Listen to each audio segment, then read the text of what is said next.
बिस्मिल्लाहिर्रहमानिर्रहीम। अस्सलाम वालेकुम नाज़रीन, शाम की ताज़ा तरीन सूरत हाल और ईरान में जो एक नई डेवलपमेंट हुई है जिसका कुछ ज़िक्र मैंने कल किया था, उसकी मज़ीद तफसीलात जो बाहर आ रही हैं और नई हुकूमत के क़याम के बाद अब शाम को इत्तेहाद का मसला दरपेश है, क्योंकि कुर्दों और तुर्की की आविज़शिप बहुत बढ़ गई है और ये समझना बड़ा मुश्किल काम है कि इस कशमकश को रोके बगैर, ख़त्म किए बगैर कैसे शाम का इत्तेहाद बरकरार रखा जा सकता है।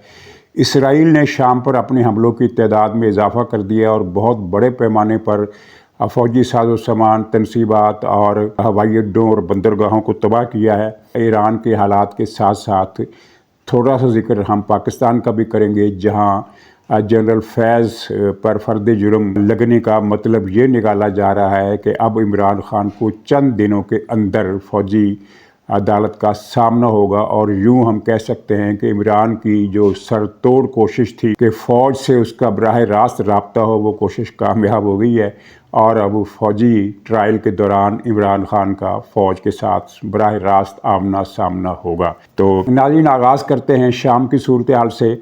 वहाँ निगरान वज़ीर आज़म मोहम्मद अल बशीर की सरबराही में नई हुकूमत कायम हो गई है और ये मोहम्मद अल बशीर साहब इदलीब में इंतज़ामी ज़िम्मेदारियाँ अदा कर चुके हैं, जहाँ 11-12 साल से एक मुस्तकिल हुकूमती ढांचा कायम है, जिसका मतलब है कि उन्हें उमूर हुकूमत का तजर्बा है और इनकी सोच इख़वानी है। और ये हयात तहरीर शाम के रहनुमा भी हैं। मोहम्मद अल जुलानी, अबू मोहम्मद अल जुलानी के मोतमिद हैं और तुर्की ज़ाहिर जुलानी को इसका सरबरा नहीं बनते देख सकता था, क्योंकि वो हयात तहरीर का मुखालिफ है। ये तो जब उसने देखा कि ये फ़तह हो गई है तो उसने इनकी हमायत का ऐलान कर दिया।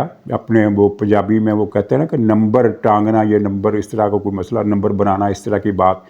वरना तुर्की ने कभी भी इनकी हमायत नहीं की। तुर्की सिर्फ अपने बॉर्डर को सिक्योर करने के लिए उसने अपने हामियों की एक फ़ोर्स बनाई थी, सीरियन नेशनल आर्मी, जिसका आजकल कुर्दों के साथ टकराव हो रहा है। तो कल की खबर ये भी है कि जुलानी साहब ने जामिया उम्विया में खिताब भी किया है और जामिया उम्विया वो मस्जिद है जो जिसकी बहुत बड़ी तारीख़ी अहमियत है और हिज़्बुल्लाह ने इसको बुरी तरह तबाह और बर्बाद कर दिया था। सिर्फ इसका मेन स्ट्रक्चर बाकी रह गया था, बाकी उसकी कोई चीज़ इन्होंने नहीं छोड़ी थी। और साथ ही ये खबर भी है कि शाम में मस्जिदों से अज़ानें दोबारा बुलंद होना शुरू हो गई हैं, क्योंकि शाम और ईरान ने ये पाबंदी लगा दी थी कि किसी मस्जिद में ना तो बाजमात नमाज होगी और ना ही अजान दी जा सकेगी। तो ये पाबंदी ज़ाहिर है वहाँ ये लोग चले गए तो ख़त्म हो गई। तो अब इनके सामने ये चैलेंज है वो ये है कि शाम को मुत्तहद कैसे रखा जा सके, क्योंकि तुर्की के सदर अर्दोगान कुर्दों को बर्दाश्त करने के लिए तैयार नहीं है और कुर्द जो हैं वो इनको, तुर्की को बर्दाश्त करने के लिए तैयार नहीं है।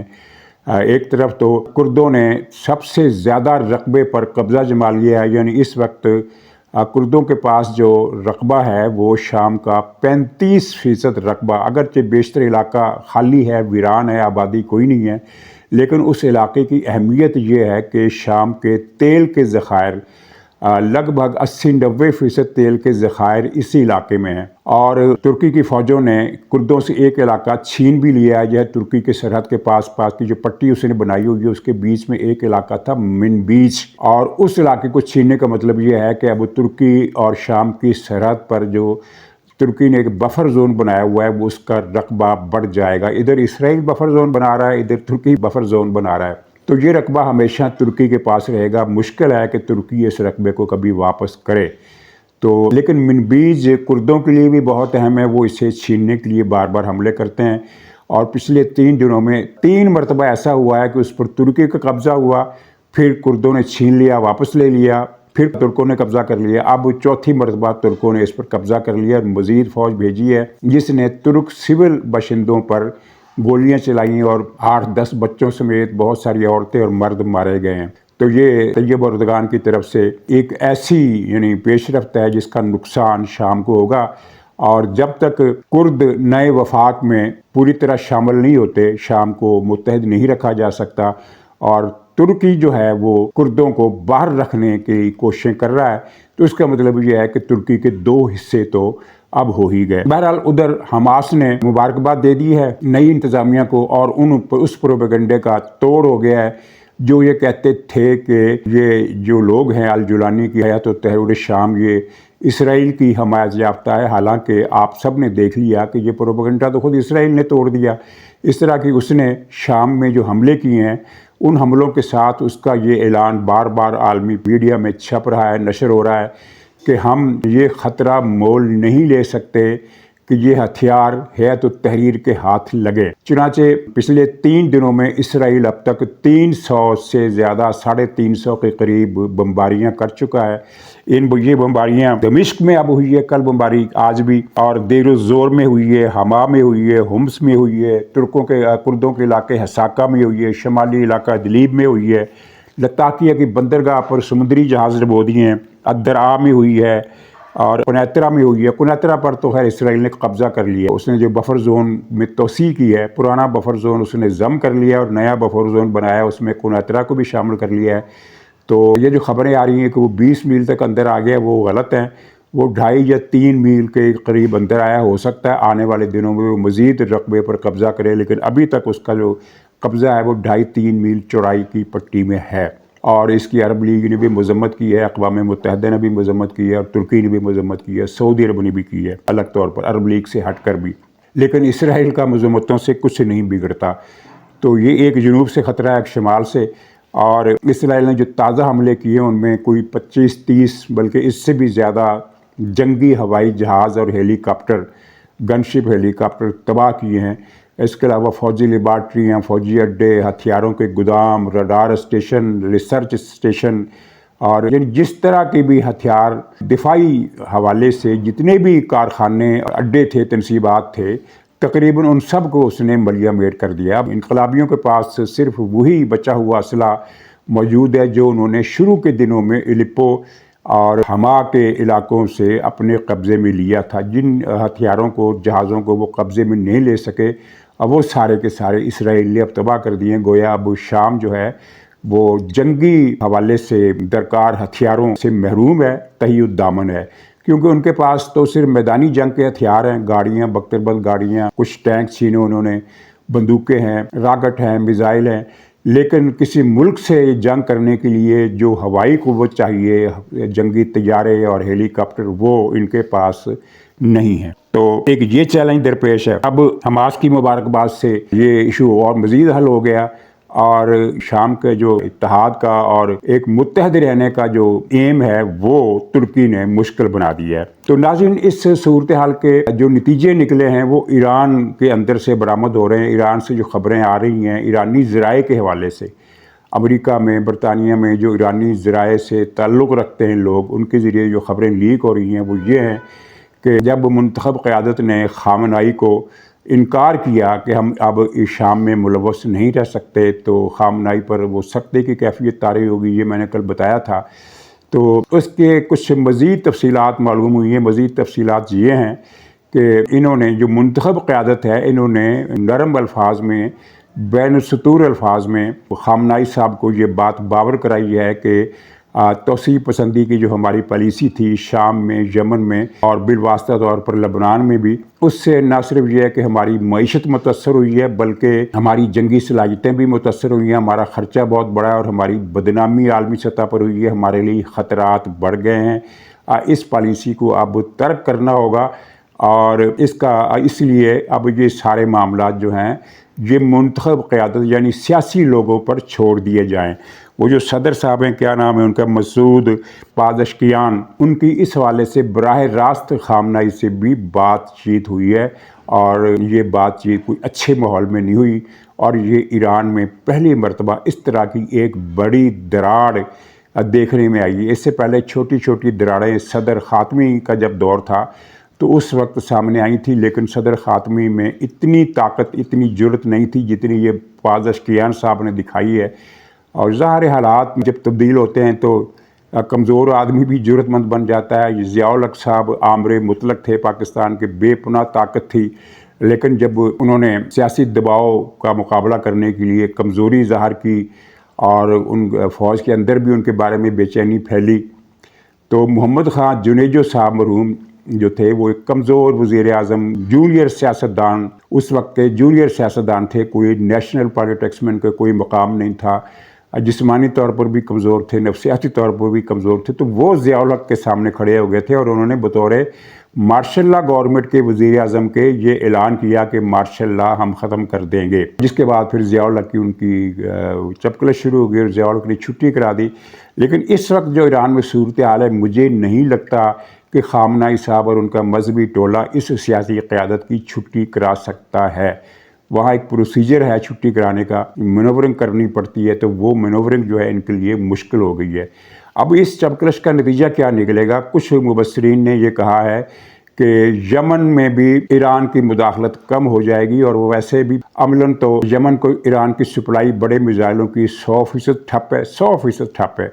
ड्रोन तैयारों की सप्लाई भी ठप है। छोटे हथियार उनका जो सिलसिला है वो जारी है, क्योंकि उसके ज़राए बहुत सारे होते हैं। छोटे हथियारों की सप्लाई जो है वो बराह रास्त किसी मुल्क के सरकारी जहाज़ों में नहीं होती, वो स्मगलरों की किश्तियों और दूसरी खेपों, बहुत सारे तरीके होते हैं जहाँ पहुँचाई जा सकती है। लेकिन ये जो बड़े मिसाइल होते हैं ये ईरान के अपने जहाज़ों में जाते थे, तो वो सिलसिला उन्होंने बंद कर दिया आलमी इत्तेहाद ने।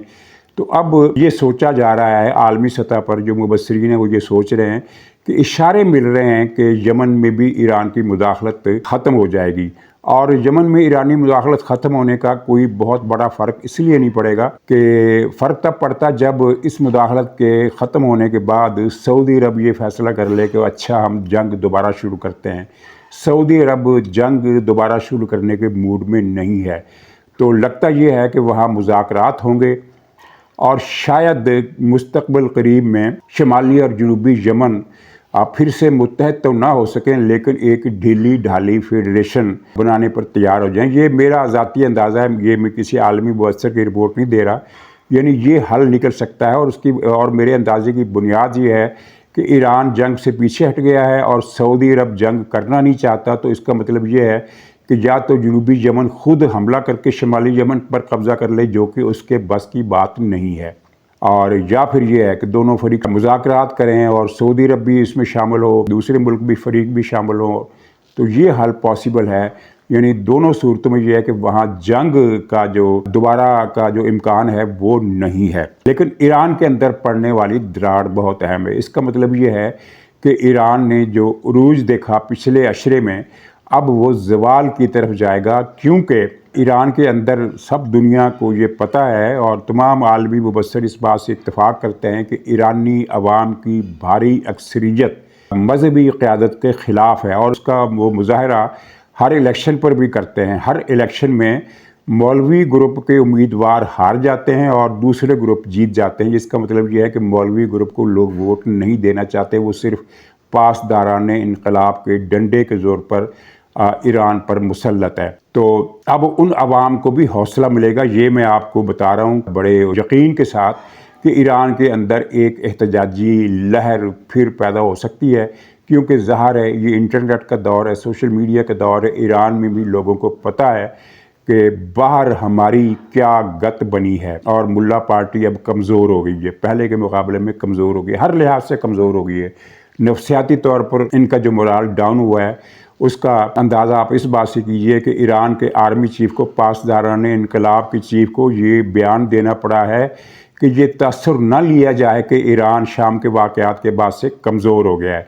इसका मतलब ये है कि ये तअस्सुर ईरान में फैल रहा है। इस तअस्सुर की नफ़ी करने के लिए उनकी फ़ौजी क़यादत को ये बयान देना पड़ा कि हम कमज़ोर नहीं हुए। भाई कमज़ोर तो आप हो गए हो। अच्छा खैर, अब पाकिस्तान का खुलासा सिर्फ चंद सत्रों में, तबसरे आपने बहुत सुन ली, ख़बरें पढ़ ली, कोई इंकशाफ वाली बात ऐसी है नहीं जो रह गई हो। सबको पता है कि जनरल फैज़ पर चार्जशीट का मतलब क्या है। चार्जशीट वाली ख़बर में जो ISPR ने एलामिया जारी किया है, उसमें ये साफ़ अल्फाज में लिखा है कि फैज़ हमीद 9 मई के वाक़यात में मुलव्वस था, पुरतशद्दुद वाक़यात में मुलव्वस था। तो इस फ़िक्रे का सीधा साधा मतलब ये है कि जो मुबस्सरीन और बाखबर ज़राए ये ख़बर दे रहे थे कि फैज़ हमीद के ख़िलाफ़ कोई एक्शन अब होने वाला है जिसका ऐलान हो जाएगा और उसके बाद इमरान ख़ान को भी फंदे में लपेट लिया जाएगा, यानी इमरान ख़ान का भी कोर्ट मार्शल होगा, क्योंकि ये कानून में लिखा है कि कोर्ट मार्शल सिर्फ फ़ौजियों का होगा या उन सिविलियन का होगा जो किसी फौजी अफसर के साथ मिलकर साजिश में या किसी ऐसी कार्रवाई में मुलव्वस रहे हों जो कि साजिश के ज़िम्मन में आएँ, तो इसमें वाज़ेह तौर पर जनरल फैज़ हमीद पर साजिश का इल्ज़ाम है। और फिर ये बात माने खेज़ है कि वफाकी हुकूमत ने 2-3 दिन पहले इमरान खान के ख़िलाफ़ एक नए मुकदमे की मंजूरी दी है, और उस मुकदमे का जो मरकज़ी इल्ज़ाम है वो ये है कि इमरान खान ने सोशल मीडिया के ज़रिए, अपने ट्वीट्स के ज़रिए और अपने पार्टी के रहनुमाओं को पैगाम रसानी के ज़रिए रियासत और रियासती इदारों के ख़िलाफ़ बगावत का इक़दाम किया, बगावत फैलाने की कोशिश की। और उसके बाद PTI ने इसकी तायद भी कर दी जब इमरान खान ने अपने पार्टी रहनुमाओं को हुक्म दिया कि मेरा नाम इस्तेमाल किए बगैर फ़ौजी मसनूआत का बाइकाट किया जाए। और उसके बाद फिर इमरान खान ने सिविल लाफरमानी का भी ऐलान कर दिया, जिसका अंजाम सबको मालूम है। तो अब लगता है कि इमरान खान जो बहुत तड़प रहा था बहुत महीनों से कि मेरा फ़ौज से बराह रास्त रब्ता होना चाहिए, तो उसका ये मुतालबा मान लिया गया है। मिलिट्री ट्रायल हो या कोर्ट मार्शल हो, उसमें इमरान खान का सामना फ़ौजी क़यादत से होगा। तो नाज़रीन, इजाज़त दीजिए, इंशाअल्लाह अगले व्लॉग में फिर मुलाकात होगी। तब तक के लिए खुदा हाफ़िज़।